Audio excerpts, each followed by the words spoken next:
就看一下那个后面，讲实际帮我们塞好那个分点，它叫做什么？猪头皮胃本骨，超长的，我真的很难背。对啊，是我的。对，反正就是你要重新爱上猪头，就这样，对不对？结论。对。好，那我们讲师是那个，他叫做游辉宏，是这样的。你那时候名字不是这个吧？那时候写是有另外一个名字。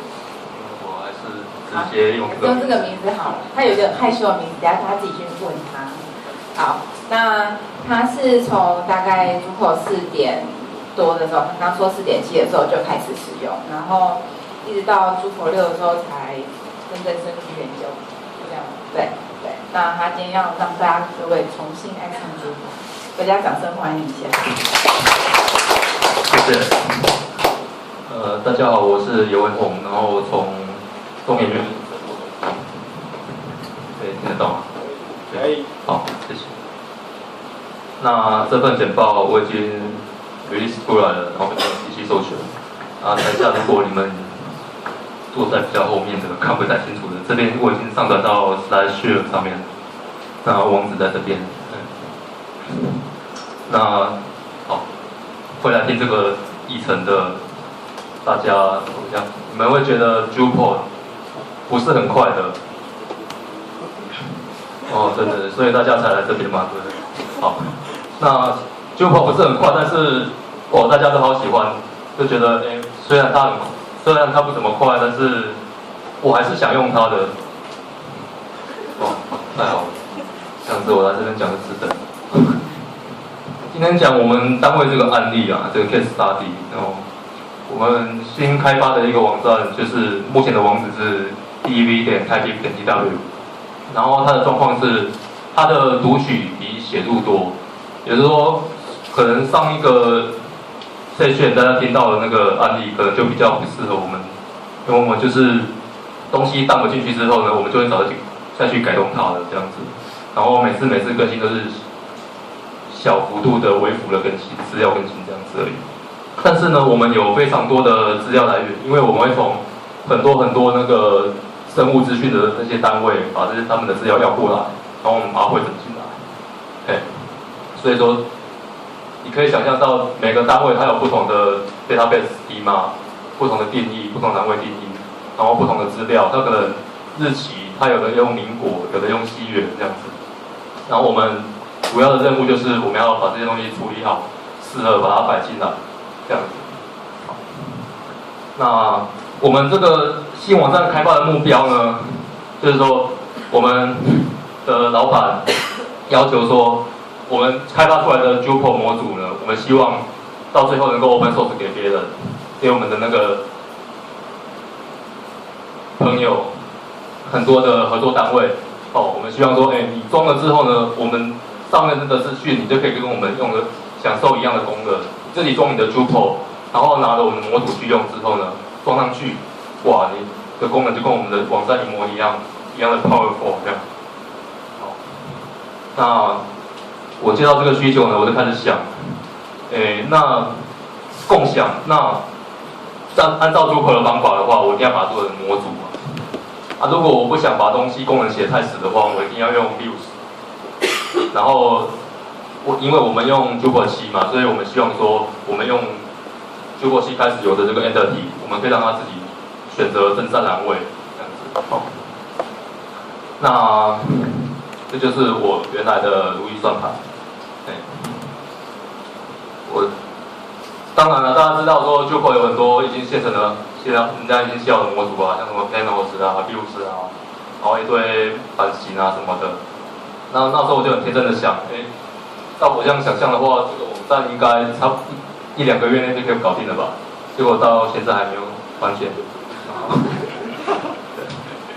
对啊，所以这个哇啦，这个对，真的是如意算盘。好，对，当初我的想象是这样子的。大家有看过《少林足球》的话，大概就知道这个梗。那一开始呢，我们原本是用 Drupal 6，那后来呢，我就紧急把它改到 Drupal 7，因为我们发现说我们要处理的一个元件，因为大家都知道嘛，生物有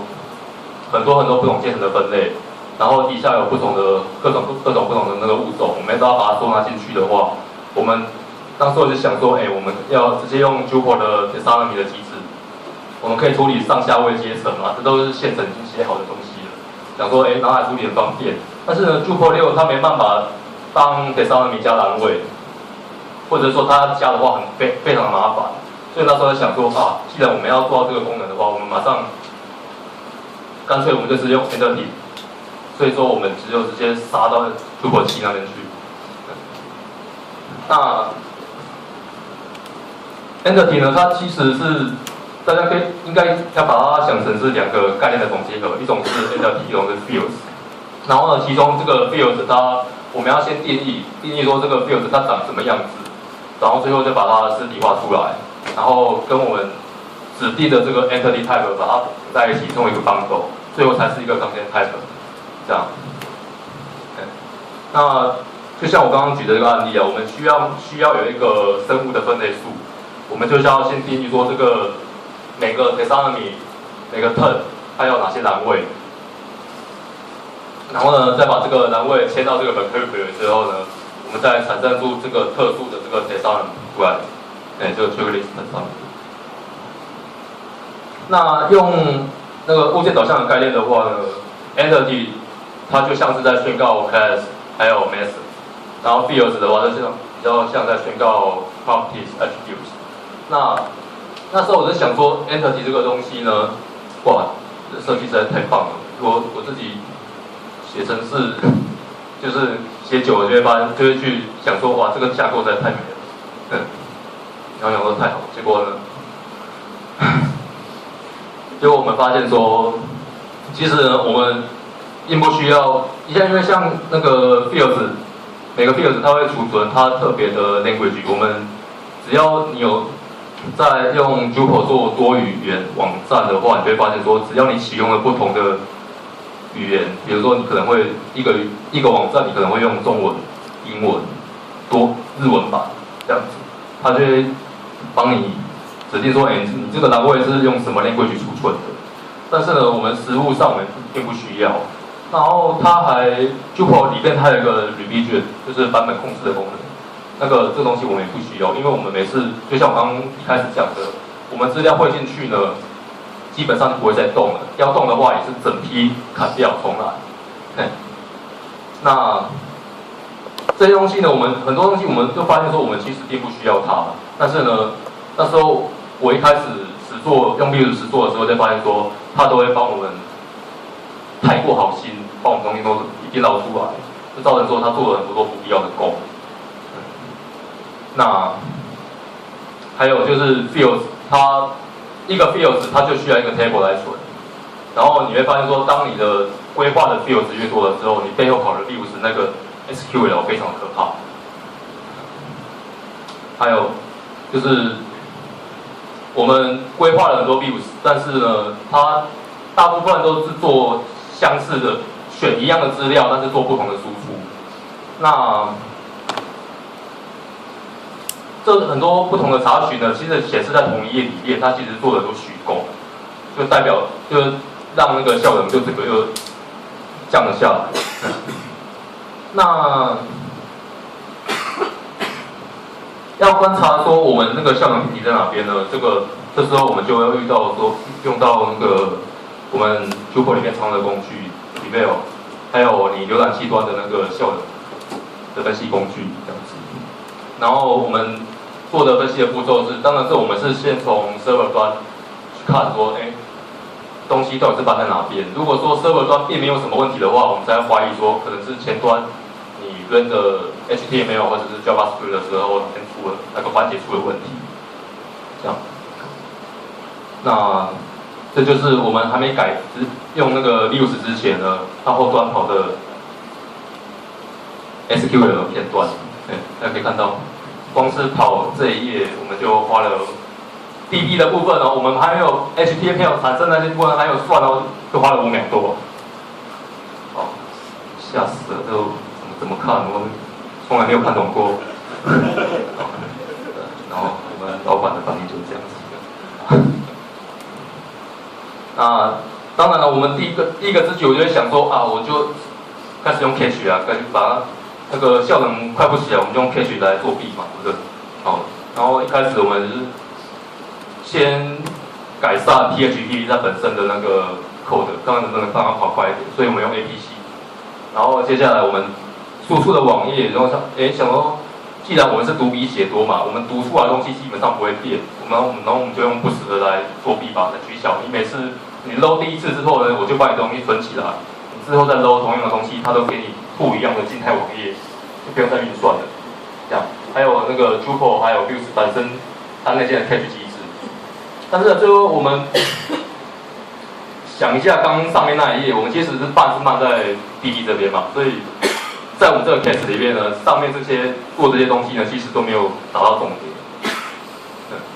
但是对于基本你上线的 run 的那个 Drupal 网站来说，我觉得说这上面都是其实你是应该要做的。那问题症结呢，就是刚刚我讲的，就是在 DB 这个地方。那因为我们一开始我们装的 MySQL 它本身就没有 Q 得很好，绝大部分你预设你装的 MySQL 都是就是让你先当那个基本上的 trail， 就是先试用的这种环境，然后你随着你的需求不同，你要去 tune 它嘛。那我是用了中间介绍这个工具，它是一个 shell script， 它可以帮你指出说你跑的这个 MySQL 它到底办在哪边，你什么地方没有去 tune， 它就帮你指示出来这样子。那除了 MySQL 它先天没有 tune 好之外呢，就是我们后天又做了太多可怕的 join， 像刚刚大家看到这样子，所以说怎么快都开不起来。你就算我们要作弊，我们是让第一次查询的结果存起来的话，我们还是会遇到说，嘿，你第一个访客你给他的观感就是说太慢了，5秒多，这样太夸张了，这样，这就是我们老板之后的反应。好。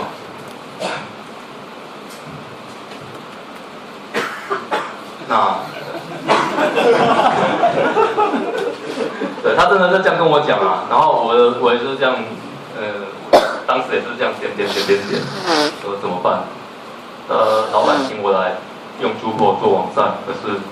我却在这边整个一fail， 实在是很苦闷。那时候我就想到我们有一部动画的名作叫做《钢之炼金术士》，你一定要有所取舍嘛。你如果不割舍掉某些东西的话，你换不到另外一样东西。好，那我就跟老板讲，那如果你不要坚持说我们做出来的东西一定要用模组啦、Vue 那些做得很弹性，可以让人家跟我们那些合作单位共用的话呢，我把一些功能用 code 写死的话，其实效果可以改善很多。大家在想说，那我们干嘛用 Drupal？ 所以想说，我们当初会用 Drupal 原因，就是因为说我们要考虑到弹性啊。那我那时候就跟他这样解释啊，就是说 Drupal 虽然不快，但是 Drupal 还是很好用。就是说有很多现成的机制，其实我们都不想自己手动写，所以说它其实帮我们内建了很多已经发展很久、写得很好的东西了。那如果我们自己要做在 Drupal 之上做 coding 的话呢，我们也有很多，我们可以利用很多那个 Drupal 它已经设计很好的 API， 还有它的 coding 的框架来 follow 它们，然后我们遵守这个框架的话，我们可以让我们的 code 比较好维护。就不行，我不要砍掉重练。那问题就是出在说我们做了太多不必要的查询嘛，对，所以我们的对策就是我们要精简查询，可是我们也要同时维护那个程式的可维护性。所以我做的第一个就是我们要把 views 整个去掉，然后改用 entity views query 来做查询资料。那你可能会想说，那你如果真的不要用 Views 的话，你要不要就直接写 SQL 就好了？我那时候我就想到说 ，SQL 它就是不好维护。我们那时候我刚刚已经考虑到，我们要维持程式的可维护性嘛，所以我那时候就想说，我们不要直接授课 SQL。那为什么我最后会改用 Entity Field Query 呢？就是取效能和可维护性的折中。那它虽然跑的一定不会比我们直接操作 SQL 快的，但是它还是比用 Views 快很多，这样子。然后它的程式写起来非常的好读。然后你可以看到这个 Entity Field Query 这个物件呢，它有以下这些常用的方法。然后我等一下会举例给大家看。好，这就是一个我们那个系统里面用到的一个 Entity Field Query 的一个范例。首先，我们第一行看到的时候，我们直接去利用这一个物件嘛，然后我们要指定说，我们要查的是 taxonomy， 所以我们下定一个 entity condition， 然后之后呢，我们要指定说，我们要查哪一种 taxonomy 呢？我们要指定说我们刚刚自己制定出来的 checklist， 然后我们要找特定的一个 term 的话呢，要怎么用？我们就用 build condition。然后去指定说我们这个 ID 的所在，然后我最后只要找一笔嘛，所以我们就指定说我们 range 设定为从第0笔 ，SQL 里面的第0笔就等于我们的第1笔，最后呢去把它做下定这个 SQL 的查询之后呢，把这个它查回来的结果，把它一笔一笔给它弄出来这样子，那。用 Entity Field Query 呢，我们就可以做到说，我们尽量把查询简单化。然后我们在程式里面，我们就可以把这一次查询的那个结果，把它放到变数里面。到程式结束前，我们都还可以一直在使用。好，那因为我们查询变简单了，所以我们做 MySQL 的 cache， 它的效率就会变好，同时也会变好。这也是一个额外的那个作用。就大家不要忘了，其实大家装的很多的 MySQL 其实都是没有听我的很好的。那虽然我讲了那么多 Views 的坏话呢，但是还是希望大家多多支持那个隔天的这个天工坊。其实呢，我们在很多地方呢还是继续用到 Views 啊，就是像查询那个新闻啊，我们要把新闻列出来，这种地方，我们还是觉得说用 Views 最快的。而且它几乎就是一笔一笔列出来，它没有什么特殊的条件要过滤，所以列出来的东西效能其实是还好的。那更进阶呢，我们就是连资料我们都不要把它存在 Drupal 里面，因为我们一开始我刚刚讲的就是说我们有很多不同来源的资料，就把它存在不同的 table 里面去。然后那时候发现说，我们要把它定义在 Drupal 里面定义 fields。entity 这样子太复杂太麻烦了，我们想说，我们干脆直接用我用 Sinatra 把这些 table 包成 API， 然后纯粹让 Drupal 当成一个 Web Services 的一个前端，我们直接去查这些 API 的那个 JSON 的资料回来，然后我们把它 render 出来这样子。其实你使用者你在前端看到的还是没有什么两样，他不会发现说你背后已经没有在使用 Drupal 本身的那个 entity 的机制了。那先给大家看一下，就比如说呢，我们在这个页面里面，我们用到的这些物种描述啊什么的，然后我们就会，其实它背后其实都资料都没有存在那个 Drupal 里边，其实我们是透过 API 去把这些JSON抓回来。然后我们就把它认得出来，这样子。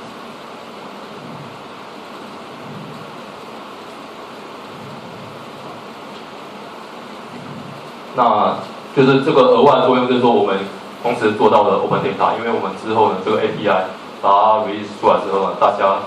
合作单位还是可以用，而且很好用，你也不用限定说它一定要用 Drupal， 一定要用 PHP。它可以用自己喜欢的语言啊 ，ASP.NET 啦、Python 啊什么的都可以用，这样。那虽然我们用很多回归很多手科的那个 PHP 啊，但是我们还是注意一下最后输出的那个结果。我们不希望说把很多 HTML 把它刻在我们的程式里面，所以我们最后还是善用那个Drupal它本身内建的这些函数，把我们资料查出来之后呢，通过这些函数把它输出成 HTML， 然后再喂给 Sim， 这样子去输出。这样最后我们还是虽然我们用手刻 HTML， 但是我们还是保留了那个程式的可维护性，还有它的简洁可读性这样子。然后你看它一开始我们查出来还在用 Vue 的时候，结果是这样子。然后改用手刻之后呢，是这样子，从5秒钟变到79.11毫秒，这样66倍的。那最后结论就是，如果大家要改善效能的话，要记得就是打到痛处，对症下药，要打对地方，这样，然后多写几样程式，你可以不用看在封面。然后 Drupal 真的很好用，请大家多多来用。谢谢。